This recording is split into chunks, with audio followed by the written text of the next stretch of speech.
Hinahanap ngayon ang isang tirador ng bike sa Santa Cruz, Maynila. Ang krimen sa pool sa CCTV. Narito ang express report ni JC Cosico.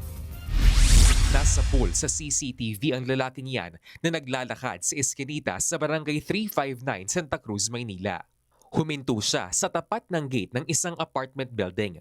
Maya-maya, ibinaba niya ang bit-bit niyang bangkito sa katinuntungan para mabuksan ang lock ng gate at makapasok sa apartment. Makalipas ang ilang minuto, lumabas siyang may dalang bisikleta. Ito rin ang sinakyan niya sa pagtakas. Kinaumagahan, nalaman ng may-ari ng bisikleta na nawawala na ito. Ayon sa misis ng biktima, nakikiparada lang sila sa katapat na paupahan. Importante pa naman ang bike na ginagamit nila sa negosyo. Nasa 7,000 pesos ang halaga nito.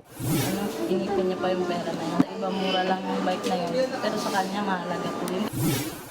Inaalam pa ang pagkakakilanlan ng suspect, pero tingin ng mga otoridad, nagmanman ito bago magnakaw. Siguro sa tuwing maga, dumadaan siya, nakikita niya kasi open naman to. Nasa-survey niya na yung lugar. Ang nakikitang solusyon ng barangay, lagyan ng harang ang gate ng apartment building. Nagbabalita mula sa Frontline, JC Cosico, News 5. Mga kapatid, Nikki de Guzman po. Para sa pasada ng mga rumaratsyadang balita, mag-follow at mag-subscribe na sa social media pages ng News 5.